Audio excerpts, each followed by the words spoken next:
Buen día, asesora y compañeros. Mi nombre es Roberto Queizo de Quilla y en esta ocasión voy a hacer la presentación del proyecto final del producto global de la materia de diseño de aplicaciones.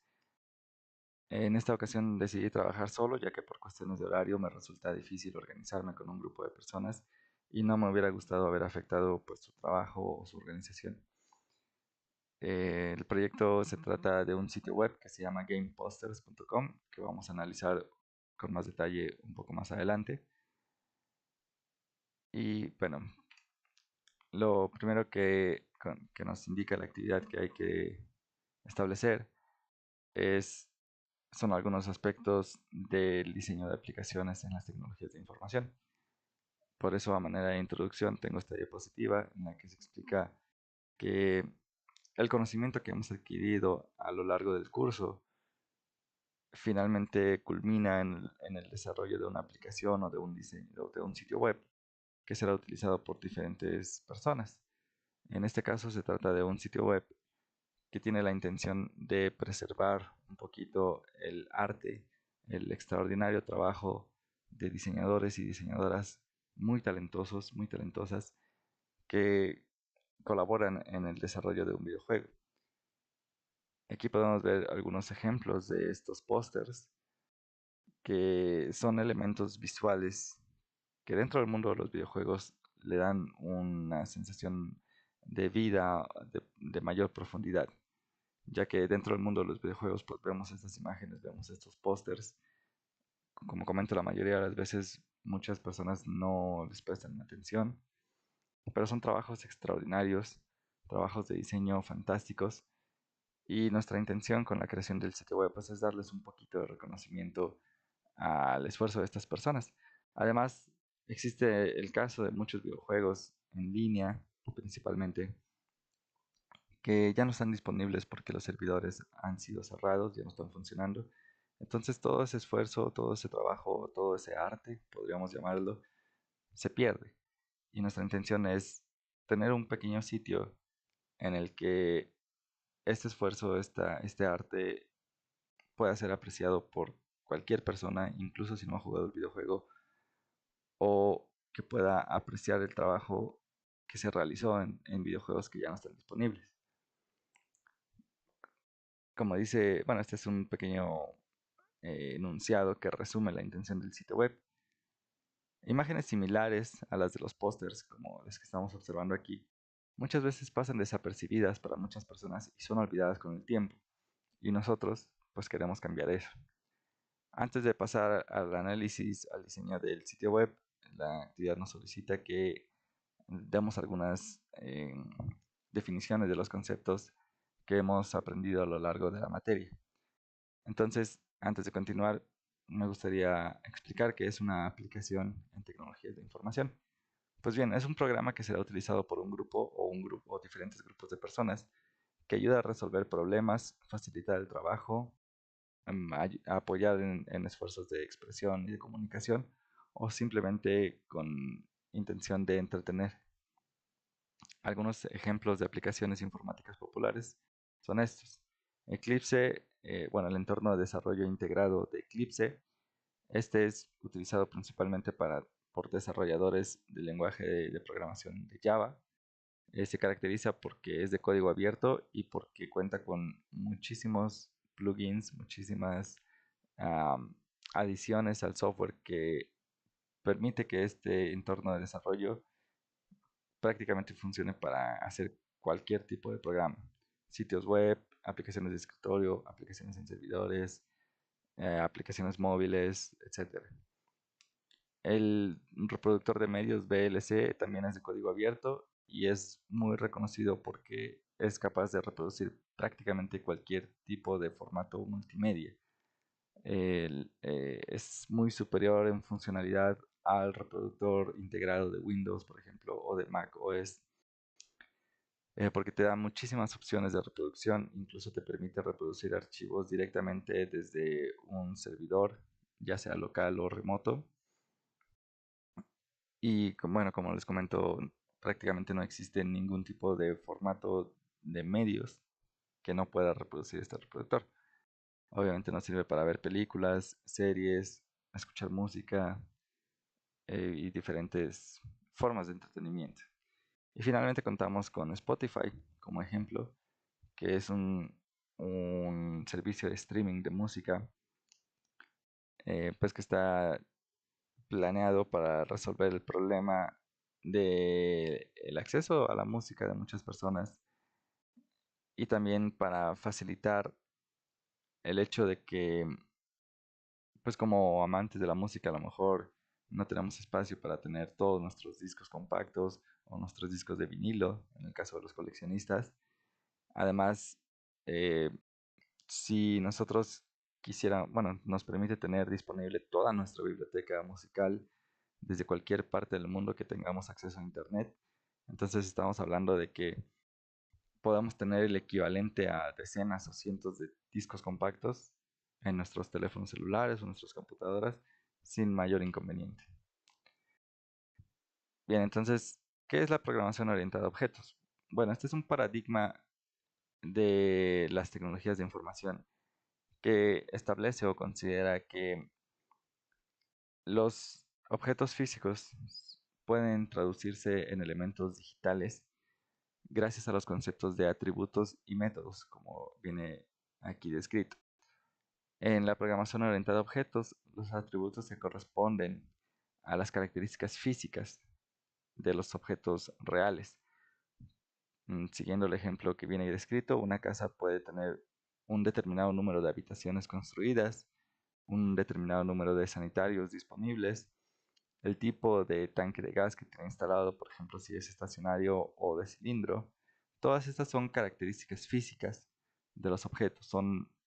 Bueno, se les llama atributos en la programación orientada a objetos y sirven eh, para describir los objetos y son características sobre las que se puede realizar algún tipo de trabajo o algún tipo de manipulación a través de lo que llamamos métodos. En la programación orientada a objetos se corresponden a las funcionalidades que pueden realizar los objetos.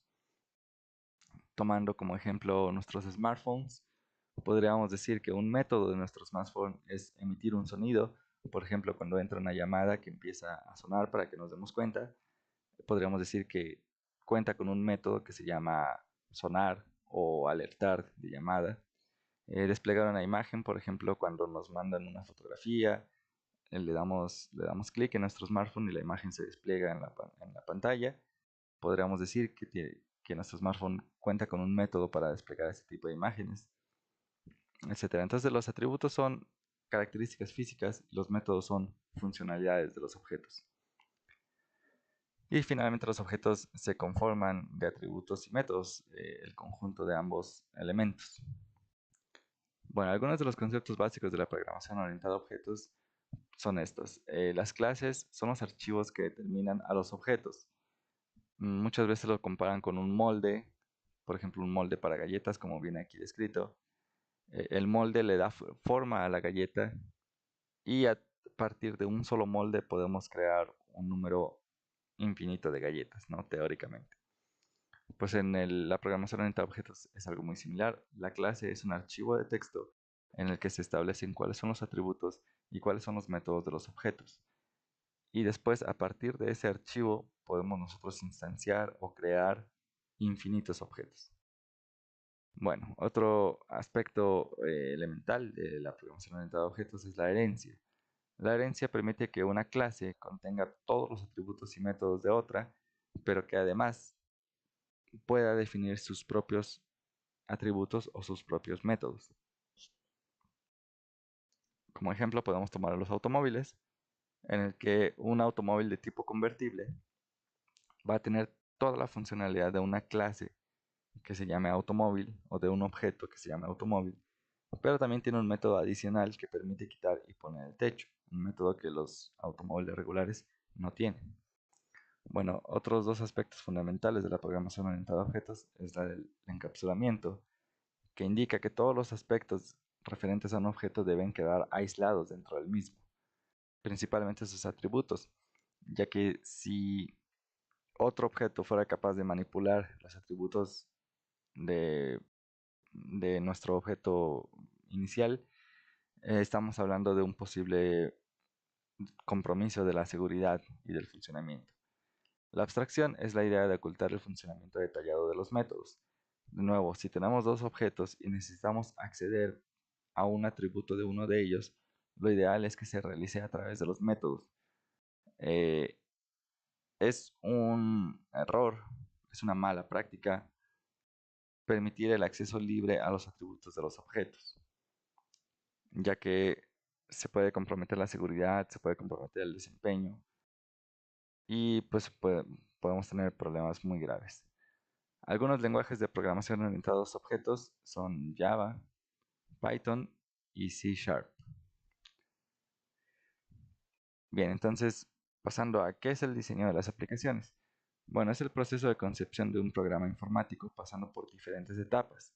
Cada una de estas etapas tiene objetivos bien definidos, bien establecidos, que en su conjunto buscan construir un software robusto, capaz de satisfacer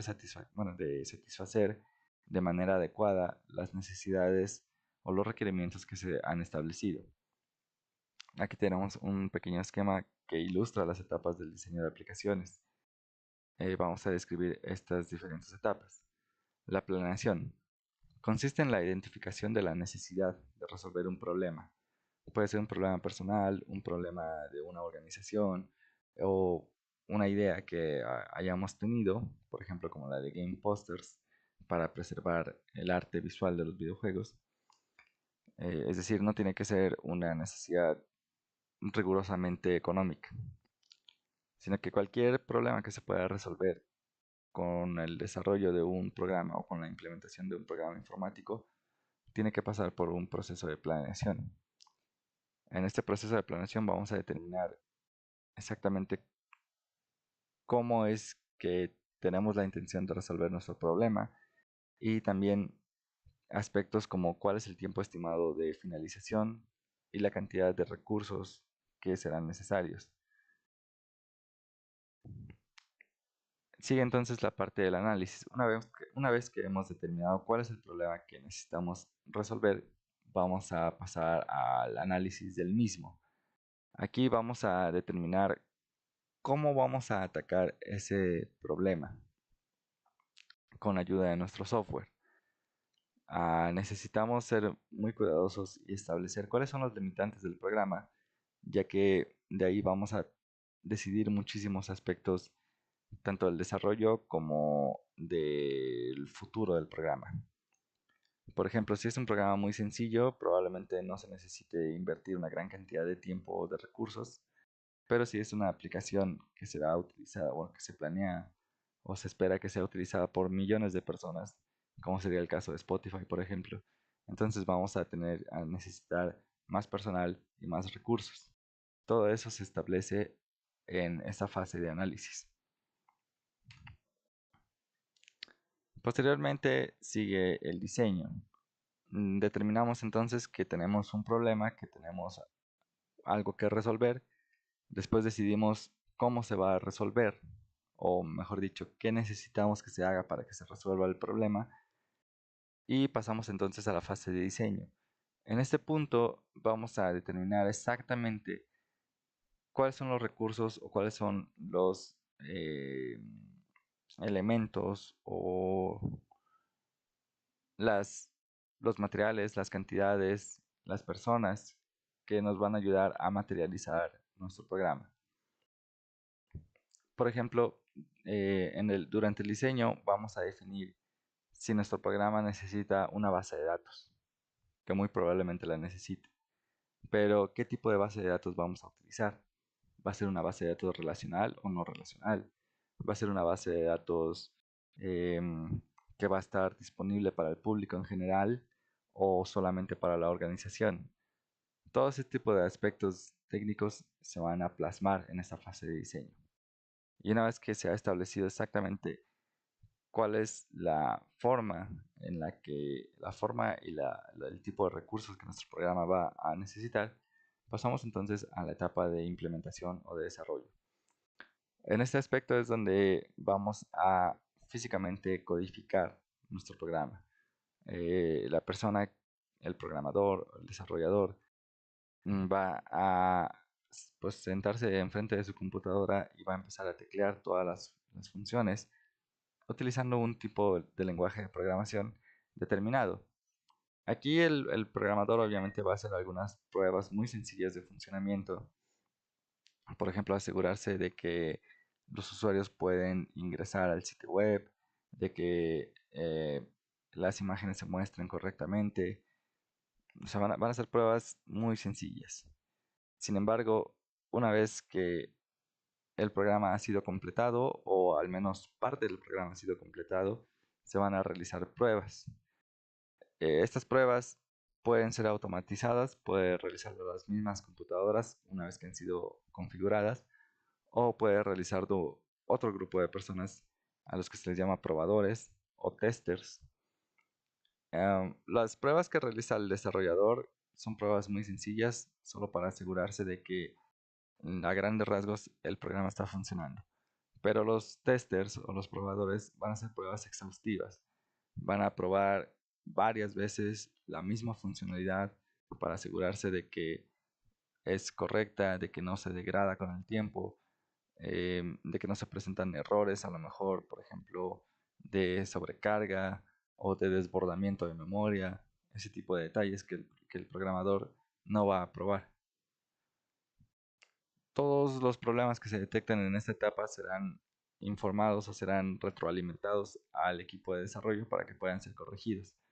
Una vez que el software se encuentre en un estado aceptable de liberación, entonces pues será desplegado en los servidores y podrá empezar a ser utilizado por el público general.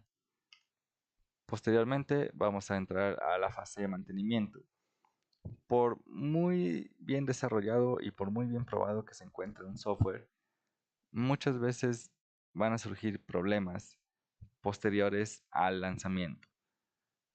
Por ejemplo, si el software se consideraba utilizable por 1 millón de personas y al momento del lanzamiento se descubre que hay 3 millones de personas utilizándolo, lo más seguro es que el programa no vaya a soportar esa carga de trabajo. Entonces será necesario realizar modificaciones posteriores.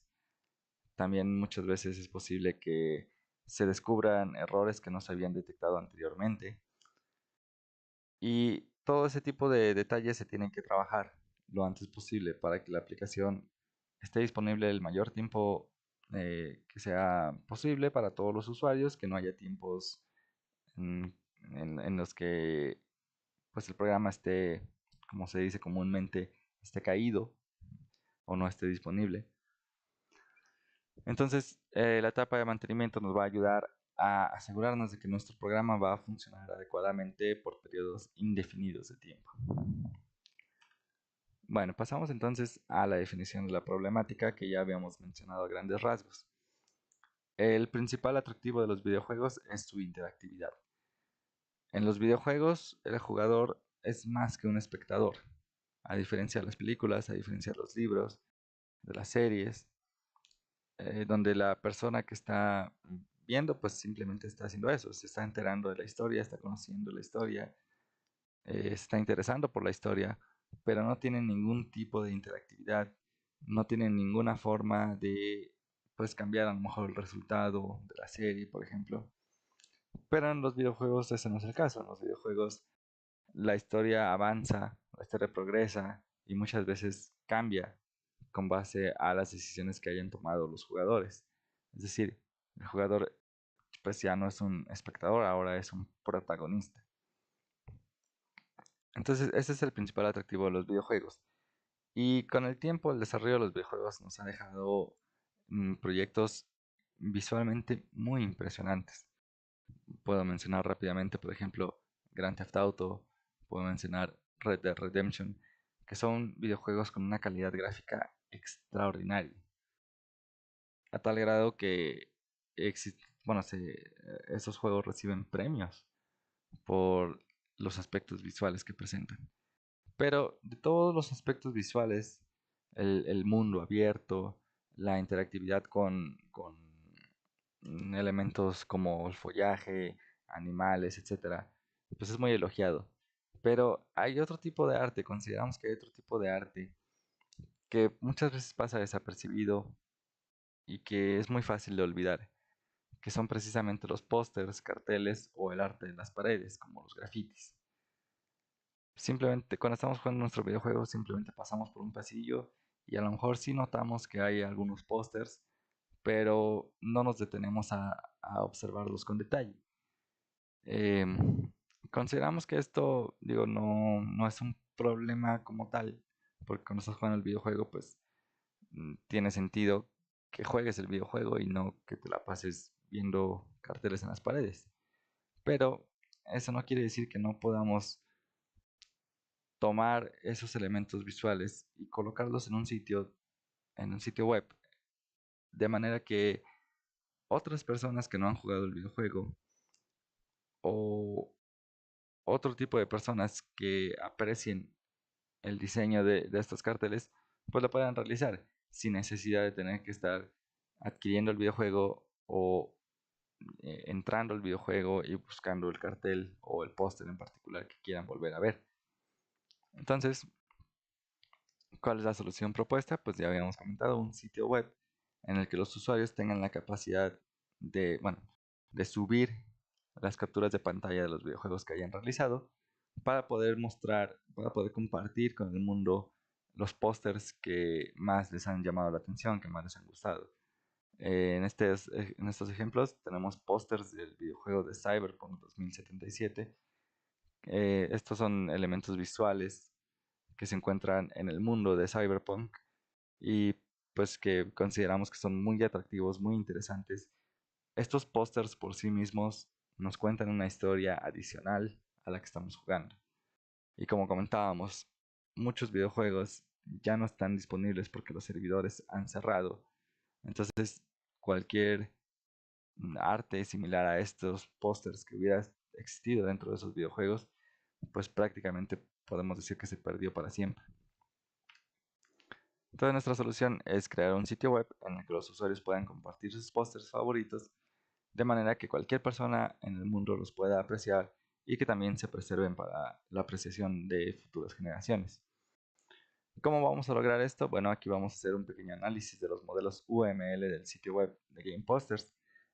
Podemos definir tres principales agentes en el funcionamiento del sitio web. Ah, sin tomar en cuenta en estos momentos aspectos funcionales como la capacidad del servidor, el tipo de memoria, el procesador, etc. En el sitio podemos identificar a los usuarios, que son pues las personas que se registran y que tienen la oportunidad de subir capturas de pantalla de los pósters de los videojuegos que les hayan gustado. Tenemos un administrador. En esta primera instancia, el administrador pues va a ser el desarrollador del sitio web, es decir, su servidor, que va a tener poder sobre los usuarios. De manera que si un usuario no está respetando las reglas, si es reportado por otros usuarios, el administrador tiene la opción de eliminar la cuenta de ese usuario, de bloquear la cuenta de su usuario a modo de castigo, por ejemplo, o en el caso de usuarios que hayan, por ejemplo, perdido su contraseña, que se les haya olvidado, pues a lo mejor pueden solicitar apoyo del administrador. El administrador solicitará verificar su identidad mandando un correo electrónico, por ejemplo, algo similar, y podría ayudarlos a recuperar su contraseña. Y bueno, estos serían los aspectos humanos, los roles que podrían ser asumidos por usuarios y administradores del sitio, es decir, personas. Pero también tenemos la entidad, que son los mismos pósters. Con póster nos referimos a una captura de pantalla que haya subido un usuario. Estos pósters pues tienen sus atributos, que podría ser el nombre del póster, el juego en el que se encuentra el póster, el autor que sería el ID del usuario que lo subió y la fecha en la que fue subido al sitio web. También, bueno, como atributo oculto, cada uno de los pósters va a tener un identificador único. Entonces, podemos recuperar el nombre del póster, por ejemplo, con este identificador. Podemos recuperar quién es la persona que subió el póster con este mismo identificador Y también si el póster o la captura de pantalla no cumple con el reglamento, es decir, si subiera una captura de pantalla que no incluye un póster, pues todo ese tipo de contenido se puede eliminar a través del ID del póster. Esta es una función que el administrador podría realizar. Bueno, pasamos entonces al diseño de la interfaz gráfica del usuario del sitio web. Estas son capturas de pantalla que muestran la forma de diseño y utilización del sitio web de gameposters.com. Esta es una versión ya funcional, ya programada, pero que no se encuentra publicada. Es una versión muy sencilla que lo único que, bueno, es más que nada la maquetación del sitio web para poder darnos una idea de cómo va a funcionar. En este caso contamos con una página principal. Esto es lo primero que ven los usuarios, tanto si están registrados como si no. Lo más importante son los pósters, por lo que son lo primero que se muestra al ingresar. Entonces nosotros ingresamos a gameposters.com y lo primero que vemos son los pósters más nuevos que han subido los usuarios. Continuando, tenemos nuestro perfil de usuario en el que podemos subir nuevos pósters, eliminar los pósters que hemos subido o consultar los pósters que hemos marcado como favoritos. Aquí viene una captura de pantalla muy sencilla. Aquí hemos ingresado a este link que se llama perfil y podemos ver que tenemos la opción de ver nuestros favoritos o de ver los pósters que hemos subido. Dentro de la sección de favoritos del perfil del usuario podemos ver los pósters que más nos han gustado, que hemos señalado como nuestros favoritos para poder consultarlos en cualquier momento. Para poder consultarlos en cualquier momento. Mm, De la misma manera, tenemos los pósters que hemos subido como usuarios, las capturas de pantallas que nosotros hemos subido y que nosotros podemos administrar. Obviamente solo podemos administrar los pósters que nosotros hemos subido, no los pósters que han subido otras personas. En nuestro perfil nos va a aparecer la opción de eliminar el póster, pero como les comento, solamente podemos hacerlo con pósters que nosotros hemos publicado. Tenemos esta pequeña sección acerca del proyecto, de quiénes somos las personas que lo estamos llevando a cabo. En este caso, pues nada más soy yo. Pero la idea pues es poder compartir esta pasión o esta apreciación por los videojuegos en todos sus aspectos, incluyendo los aspectos visuales de las paredes del mundo de los videojuegos que muchas veces pues no apreciamos. Y finalmente contamos con esta pequeña sección de contacto en la que un usuario puede solicitar apoyo de los administradores, ya sea para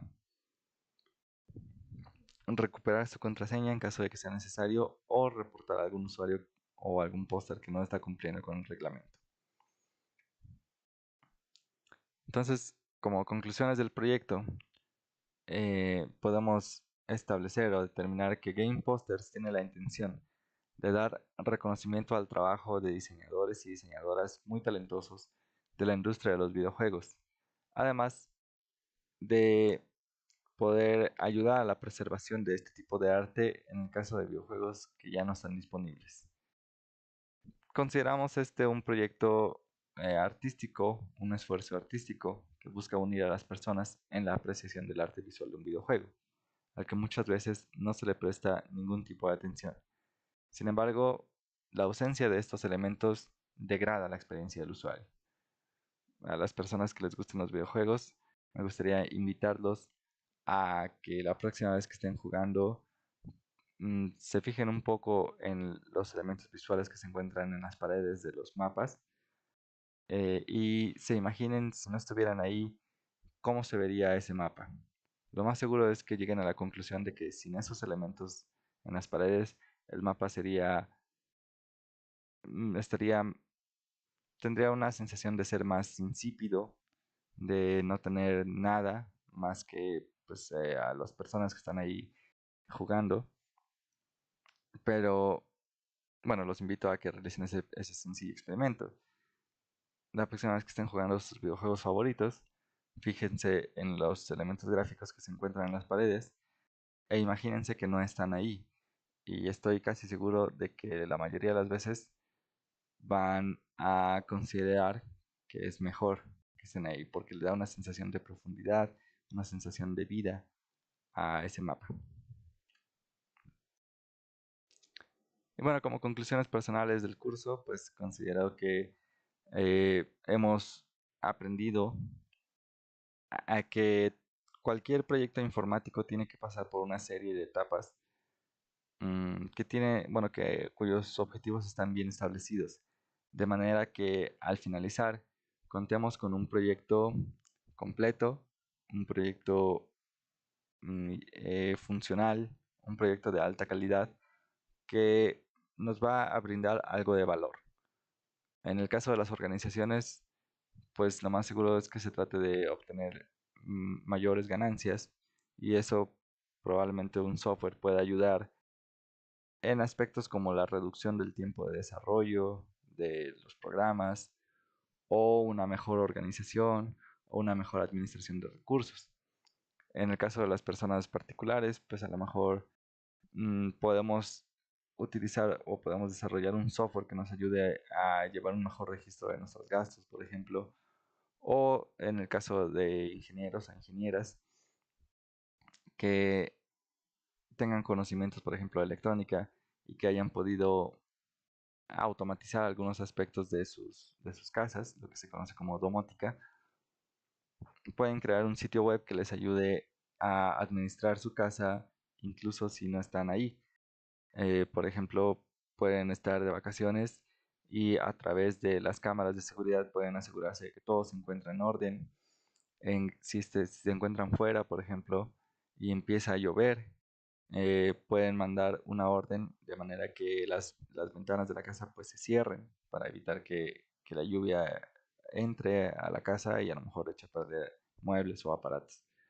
Entonces, todo diseño de aplicación está construido o se realiza con la intención de contar con un software o con un programa, con una aplicación robusta, funcional, eh, intuitiva y lo más importante, que de alguna manera nos brinda valor. Entonces, bueno, esa fue la presentación de mi proyecto. Espero que haya sido de su agrado, que haya sido de su interés. Y pues les deseo a todos muchísimo éxito en su carrera, tanto escolar, en su formación escolar, como en sus carreras profesionales. Quiero dar un gran agradecimiento a nuestra asesora porque siempre fue muy atenta durante todo el curso, siempre prestó atención a todas nuestras inquietudes y siempre, a mi parecer, siempre demostró una gran actitud con la intención de ayudarnos. Entonces, muchas gracias a todos, espero que se encuentren muy, muy bien, que sigan con sus esfuerzos educativos y con sus esfuerzos profesionales, que encuentren el éxito, que sigan teniendo salud y de nuevo un agradecimiento muy especial a nuestra asesora. Muchas gracias.